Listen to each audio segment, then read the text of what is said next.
ক্ষুদ্ৰ পাপক অৱজ্ঞা নকৰিবা। এটুপি দুটুপিকৈ কলহ পূৰ্ণ হয়, পাপ পূৰ্ণ হয় আগুৰি ধৰে। ধম্মপদ 121। ক্ষুদ্ৰ পাপক কেতিয়াও অৱহেলা নকৰিবা। পাপক কেতিয়াও ক্ষুদ্ৰ বুলি নেভাবিবা। এইটো মোৰ ওচৰলৈ নাহে, আহিলেও একো কৰিব নোৱাৰে। এই ক্ষুদ্ৰ পাপৰ ফলেনো মোক কি কৰিব?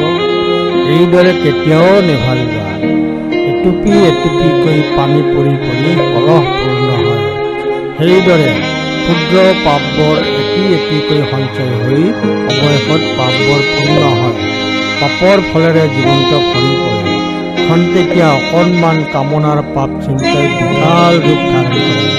খন্তেকীয়া লোভে জীৱনটোক বিনষ্ট কৰে। ধম্মপদ 121।